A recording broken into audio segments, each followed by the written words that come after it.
로봇이 내 아이를 돌보는 시대. 어느 날 집에 들어왔는데 내 아이가 로봇과 이야기하고 있다면 우리는 어떤 감정을 느끼게 될까요? 안도감일까요? 편리함일까요?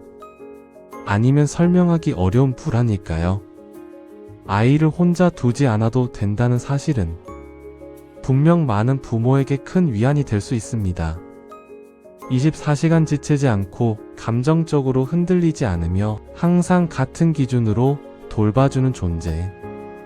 기술의 언어로 보면 이보다 효율적인 양육 파트너는 없어 보입니다. 하지만 동시에 우리는 이런 질문을 피할 수 없게 됩니다. 아이를 돌보는 일이 과연 관리의 문제일까요? 아니면 관계의 문제일까요? 일부 왜 우리는 돌봄을 기술에 맡기려 할까?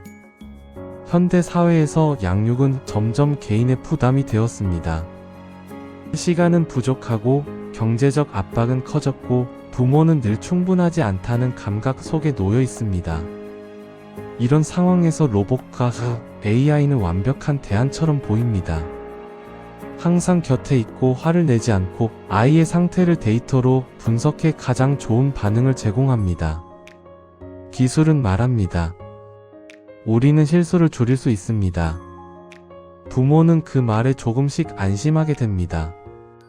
하지만 이 선택은 단순한 편의의 문제가 아니라 돌봄의 의미를 다시 정의하는 선택이기도 합니다. 2부 아이에게 돌봄은 무엇인가? 아이에게 돌봄은 단순히 배고픔을 해결해주는 일이 아닙니다. 돌봄은 반응이고 교감이며 예측할 수 없는 감정의 교환입니다. 아이가 울 때 즉각적인 정답보다 중요한 건 누군가가 자신을 바라보고 있다는 감각입니다.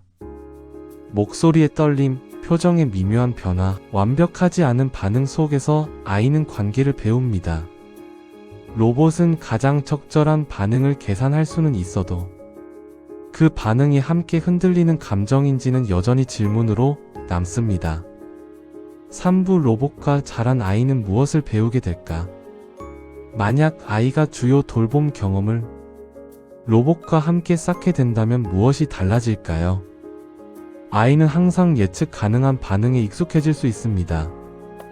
말을 하면 언제나 응답이 오고 규칙은 항상 일관되며 관계에서의 혼란은 최소화됩니다. 겉으로 보면 안정적이고 효율적인 환경입니다. 하지만 인간 관계는 원래 불완전하고 때로는 오해와 감정의 어긋남으로 이루어져 있습니다. 그 불완전함 속에서 아이는 타인을 이해하는 법을 배웁니다. 로봇이 주된 돌봄자가 될수록 아이는 관계의 편안함은 배울 수 있어도 관계의 복잡함을 경험할 기회는 줄어들 수 있습니다. 4부 우리는 어디까지 맡길 수 있을까? 문제는 로봇이 아이를 돌볼 수 있느냐가 아닙니다. 문제는 우리가 무엇까지 맡기려고 하느냐입니다.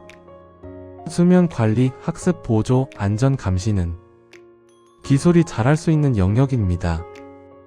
하지만 위로, 실망, 예상치 못한 감정의 교차는 아직도 인간의 영역에 가깝습니다.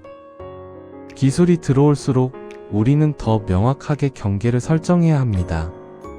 돌봄의 효율을 맡길 것인가? 돌봄의 의미까지 맡길 것인가? 이 선택은 기술의 발전 속도보다 윤리와 철학의 속도를 요구합니다. 5부 아이는 우리를 통해 인간을 배운다. 아이는 돌봄을 통해 세상이 어떤 곳인지 배웁니다. 자신이 실수해도 받아들여지는지, 감정을 드러내도 괜찮은지, 불완전해도 관계가 유지되는지. 이 모든 것은 누군가와의 관계 속에서만 체화될 수 있습니다. 로봇은 훌륭한 도구가 될 수 있습니다. 하지만 모델이 되어서는 안 됩니다.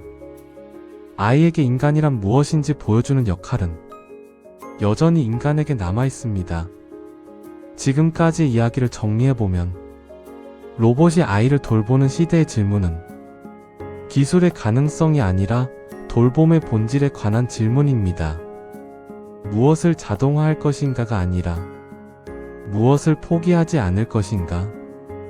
아이에게 필요한 것은 완벽한 반응이 아니라 함께 반응해주는 존재일지도 모릅니다.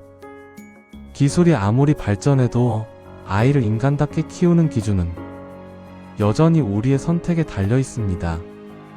더 많은 통찰과 흥미로운 미래 이야기를 원하신다면 구독과 좋아요 잊지 마세요.